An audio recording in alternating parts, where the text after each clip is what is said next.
Good day, everyone. Today, I will discuss the integration of non-negative measurable functions over general measure spaces. Though this topic is similar to the development of Lebesgue integration, this section differs from the original approach in the way that we rely more heavily on simple functions. In a sense, we skip the step of considering bounded functions on sets of finite measures and define integrals of non-negative measurable functions in terms of simple functions. We first define the integral of a non-negative simple function, but before doing so, let us recall an important definition.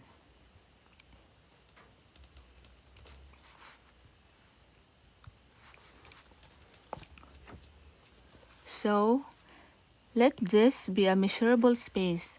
For a measurable set E, subset of X, its characteristic function, denoted by this one, is the function on X that takes value 1 on E and 0 on X minus E.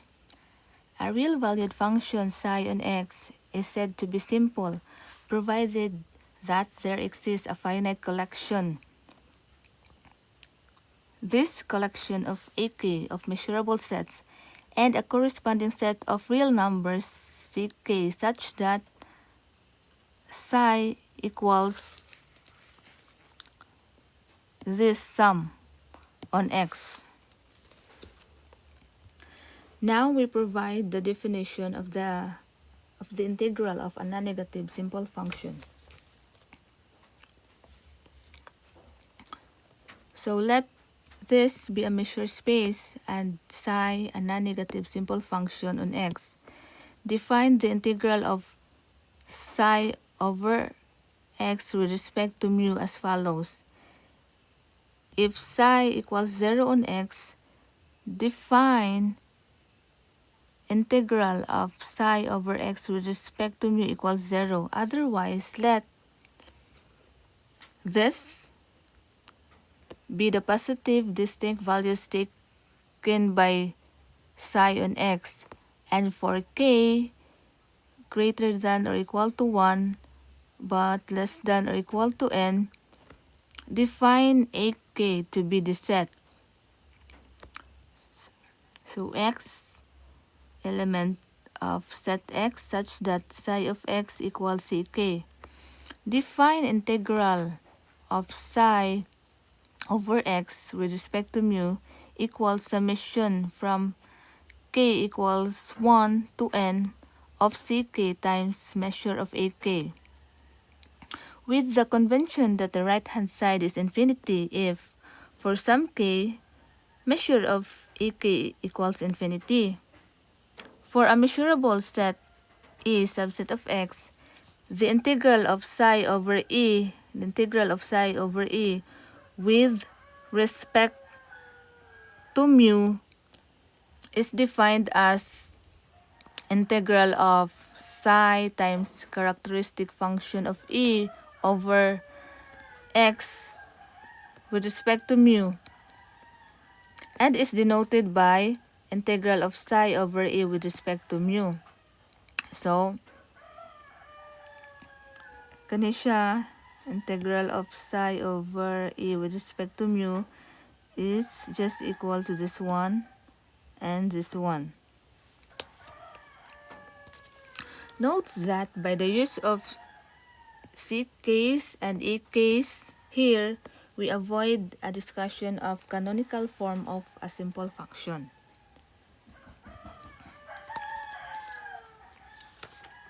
Let's proceed to proposition 8. So, let this be a measure space and phi and psi non-negative simple functions on X. If alpha and beta are positive real numbers, then integral of alpha times psi plus beta times phi over X with respect to mu is just equal to this one. So this is the linearity of integral for simple function. If A and B are disjoint measurable set of X, then integral of psi over this set A union of B with respect to mu is just equal to this one. In particular, if x sub O is a subset of x is measurable and measure of x minus x sub O equals 0, then integral of psi over x with respect to mu equals integral of psi over x sub O with respect to mu. So, furthermore, if psi is greater than or equal to phi almost everywhere on x, then an integral of psi over x with respect to mu is less than or equal to integral of phi over x with respect to mu. So this is the monotonicity of the integral for simple functions. So this properties follows from the basic properties of Lebesgue measure or Lebesgue integral. So let's prove proposition 8. Suppose either psi or phi is positive on a set of infinite measure, then the linear combination, this one, is also positive on a set of infinite measure and simple. So both sides of two ang 2 mo to siya ang linearity property are infinity and 2 holds. Now, assume that both psi and phi vanish outside a set of finite measure, and hence so does this linear combination. Since both psi and phi take only a finite values on E, we consider a finite disjoint collection. This one, collection of EI, of measurable sets of E, with E equals the union of EI, finite union, such that psi and phi are constant on each EI. Now, we let psi equals to the sum. So A yung value diri. And phi equals to this sum and si BI yung value diri. Where AI, BI are greater than or equal to 0. Then alpha times psi plus beta times phi equals to this sum. So since psi and phi are constant on each EI, it can be written as this one, like similar in Lebesgue's setting. Therefore, the integral of alpha times psi plus beta times phi over x with respect to mu is just equal to this sum. And then we distribute the sum here. So we have this, and then we factor out alpha from here. So we have this, and we factor out beta from here. So we have this one. And by definition of the integral for non-negative simple function, this sum is just equal to this integral of psi over x with respect to mu. And similarly, this sum is just equal to this. Therefore, the linearity property holds.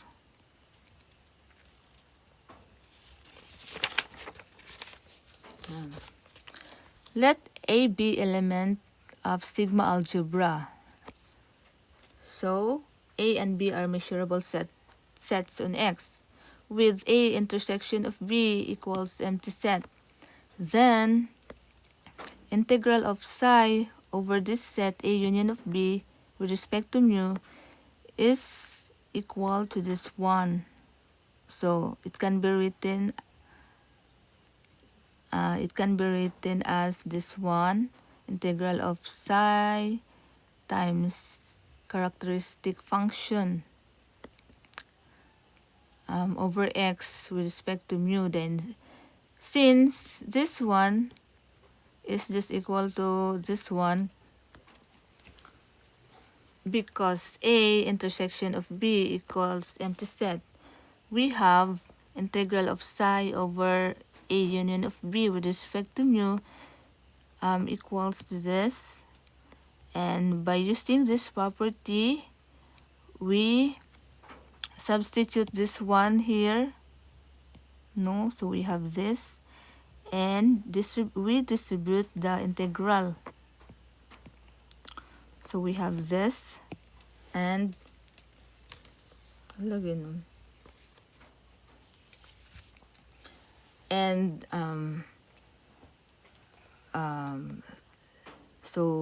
this one is just equal to this one by definition of integral for simple function. Also kani siya equal ra ni sila ani. So thus ang 3 holds katong additivity over disjoint sets na itong 3. Next, let x sub o subset of x be measurable with measure of x minus x sub o equals 0. Then by 3,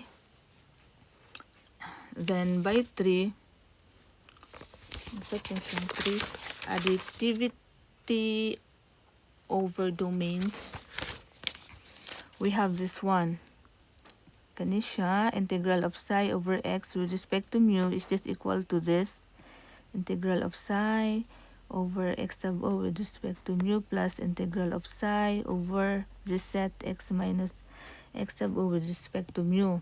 Since this measure equals 0 and psi is greater than or equal to 0, it follows that this is equal to 0. Hence,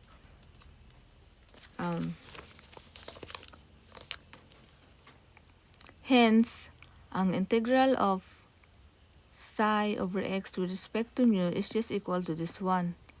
No?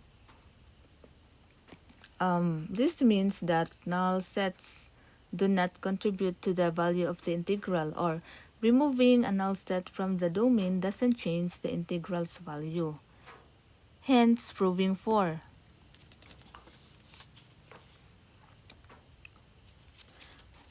Lastly, for monotonicity of the integral, assume psi less than or equal to phi on all of x.